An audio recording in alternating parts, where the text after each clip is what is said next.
Welcome everyone in the spicy gang, because today you will have fun with IDontWorkHereLady stories. Congratulations Peter for the comment of the day. Just stop lying and avoiding me because I am a man. I went to a private high school with a dress code. Colored shirts, dress pants, etc. One day, I cut school to go to the mall. I am browsing at JCPenney's women's department, as one does, and this man came up, waving his arms and speaking so loud that I jumped. He demanded that I show him cheap appliances. I'm confused and I try to brush him off. He follows me and tells me I need to show him something for a small kitchen. I tell him I don't work here and turn to leave. A girl my age approaches and tells me not to worry, that it happens all the time here. I was like, okay? But then I note what she's wearing, and it is a red colored shirt with black dress pants. Exactly my outfit. I am dressed like an employee. I am embarrassed and freaked out, and I go to leave, and the man comes up to me yet again and tells me I need to help him. I'm getting a little scared at that point, and I pretend I don't hear him even though he's almost yelling. He then grabs my arm and tells me to stop lying and avoiding him. I need to help him because he's a man. And I said, what? Even though I'm sure no words came out, and he starts pulling me farther into the store. He's squeezing my upper arm and it hurts. That's when, I am assuming his wife, came up holding a box, which I'm guessing is what he came to the store for. He let me go and did not say a word to me or even look back. They just walked away. The weirdest part is that his wife did not once look at me or acknowledge that her husband is dragging a teenager against her will, or that the girl in his grasp is crying. I will never forget that as long as I live, and I will never go into another JCPenney. It's been 10 years. Even if you were an employee, this jerk had no right to grab you and start pulling you farther into the store. Why do people think it is acceptable to act in this way? I guess some people are just really self-entitled pricks. Hanky. It was New Year's, and after watching the fireworks, we made our way out the immensely crowded London streets, looking out for a place that was not heaving. The streets were absolutely packed with revelers, and getting a place that did not charge for entry or have a half-hour-long wait was genuinely a mission. Basically, anywhere with bar and a few nibbles for some very stressed-out knacker travelers, we stumbled into this place called Henky's. Nice little restaurant. DJ whipping up some nice Bangra, decent-looking people at the bar, we order our food, absolutely delicious. And after a few beers and some cocktails, we decide to go outside for a cigarette. Notice this couple that just walked in looking around, and I'm trying to make my way past, as the path to the exit is narrow. As I squeeze my way past, the girl turns to me and asks me in one breath that she wants to get a seat for two, recites her entire order. I immediately thought of this subreddit. I kept a straight face, and as soon as she finished, I said, I don't work here. The bloke she was with just burst out laughing as I walked off. Then I realized I've cocked it up. I should have said, I don't work here, lady. How the hell? In summary, I had an opportunity to say the words to one of my favorite subreddits, and I ballsed it up. You had one job, but thanks for the story. No, I am actually not responsible for you after the club is over. I was an intern last fall, working for an organization that organizes all kinds of clubs and events for kids. A big part of my job was to keep the local clubs running. Usually, they got local teens to run these things, but lately, less and less people have been interested in that, so we had to take care of it. No problem, I have experience with clubs. These kids, however, were mostly little demons. It varied from club to club, but I can't remember the last time I've seen kids who behaved that badly. Thankfully, I was not alone. I had a partner with me at all times, but wow, I can still hear them screaming and shouting. They were probably somewhere around 6 to 11 years old, but they were already swearing and stuff like that. It was not all terrible, sometimes they actually behaved, but it was a tough 4 months. The first form of IDontWorkHereLady comes from the fact that the kids did not exactly realize what an intern was. I had multiple conversations, and couple of times with the same kid, that went pretty much like this. You can tell me what to do, what I can't do, or how to behave. I'm going to complain to your boss and you won't get paid. Ha! There's a small problem with that. I already don't get paid. I am an intern. What? What does that even mean? And I will explain what it meant and that I will not be replacing my partner, who had been running the clubs all by herself for the last year. A couple of them would, every now and then, threaten to call my boss and complain about me. But obviously, they never did anything like that. The second incident, which this post is named after, has really struck with me for some reason. We were legally responsible for the kids for the 1.5 hours the club lasted, and the kids knew that. But after the club had ended, we usually walked them to the nearest bus stop, and that will take them home. That was outside of our time. We did not really have to watch them after the club had ended, but we did anyway. It was November, it was snowing, and the roads were covered in ice. The 8-year-old in the group thought it would be a funny idea to start running across the street and back. They discussed it silently so that I will not hear it, and suddenly, one of them just sprinted across the street, even though a car had just passed. I think I had a mini heart attack, and they were laughing as the kids sprinted back. Hey, I will not do that if I were you. I really don't think you want to get run over by a car. Well, it does not matter. You're responsible for us, so it is your fault if something happens to me. Really now? The kid had the smuggest smile I've ever seen on a person. He honestly thought he trapped me in some sort of way, and that smile still haunts me in my dreams to this day. Just imagine the smuggest smile you can think of, and multiply that by 3. Oh, is that so? Yup. If anything happens to me, you're going to be the one in trouble. Well, that is indeed interesting, seeing as my responsibility over you ended as soon as you stepped out of that building. His smile wavered a little, but he kept on going. No, you're responsible. I'm at your club, so it is your job to make sure that nothing happens to me. That's how the rules go. That's where you're wrong, buddy. The club ended 10 minutes ago. I don't even have to be here right now. But we, my partner and I, just want to make sure that you make it to the bus, because we are nice. If a car runs over you, it is not going to be nice, but we're not legally responsible for that. The smile disappeared. He seemed to have a really hard time understanding my words, but hey, he was not running to the traffic anymore. As demonic as the kids could be, I still really love my internship at that place.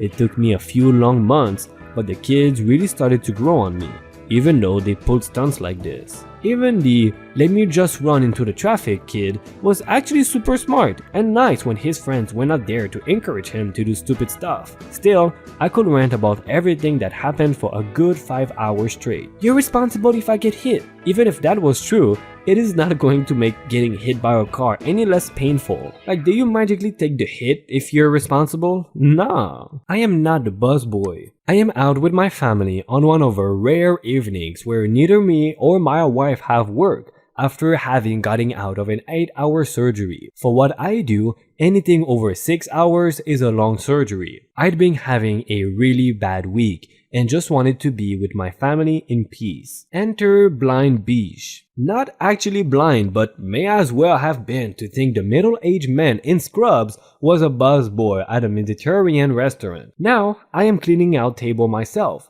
Not because it was not clean, but I am a neat freak and mildly OCD. I should also mention I am close friends with the manager since I work with his brother and we play D&D together. Excuse me, our table is not clean. Fix it. What? Our table, you lazy piece of crap? Ma'am, I am actually in my scrubs right now, with my hospital badge. I don't work here. Get away. Now, I don't curse often, especially not around my children, but I was getting about ready to go across the room and punch her in the face.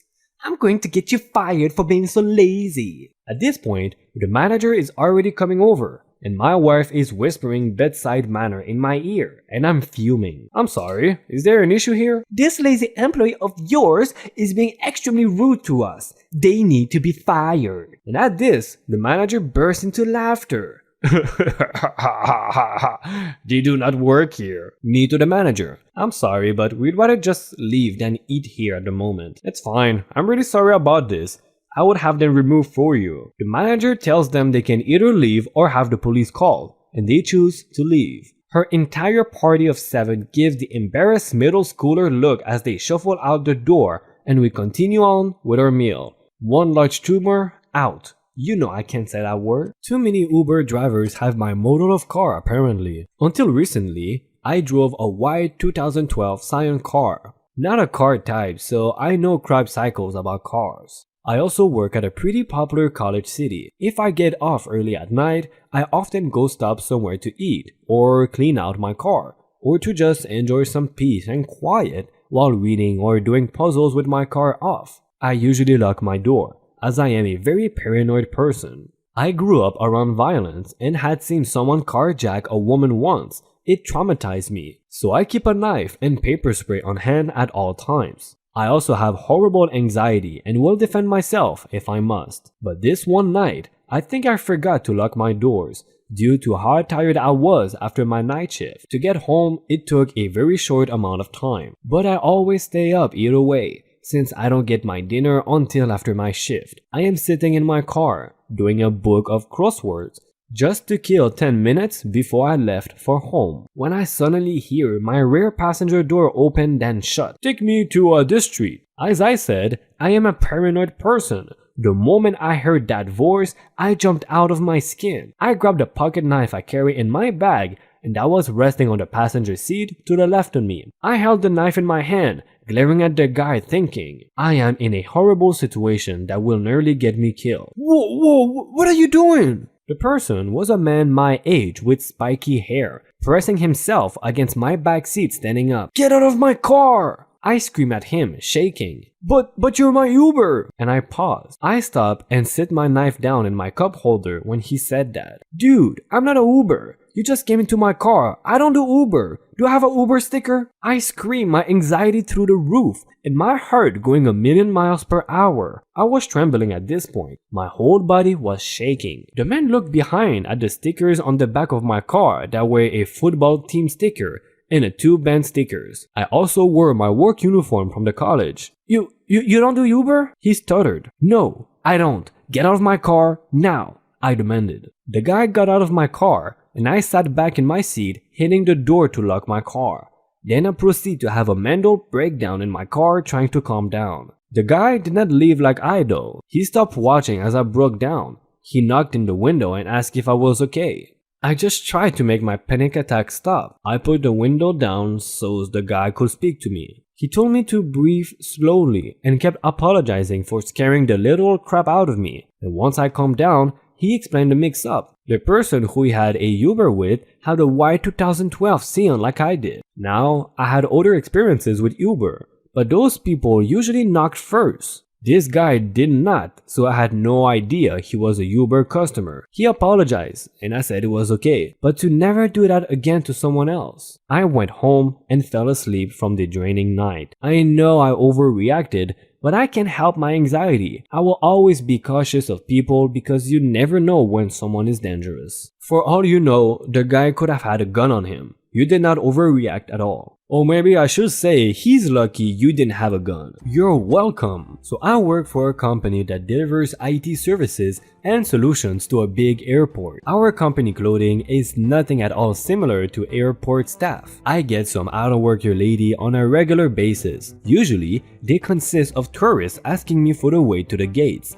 Nearest toilets, you name it. You just have to look up and see the sign that has their answer right there in front of them. But I guess for some people, it is hard to think for themselves. Although, this can get annoying at times. As long as people are being respectful, I am not too fussed to help out. Which, of course, brings us to the reason why I decided to post here. A while ago, my colleagues and I were having a rough day and went to get lunch at the airport plaza. One of them was just finishing up, so we decided to meet up with him at a meeting point. This is where snobby businessman SB introduced himself. You know, the type of businessman wearing an expensive suit, greased up hair combed tightly around his ears, and clearly not feeling obliged to show any sign of respect to people that were below his self-proclaimed status. He walks up to us. P2? Parking areas are spread around the airport, some even having free bus transport because it can be a 30 to 45-minute walk. P2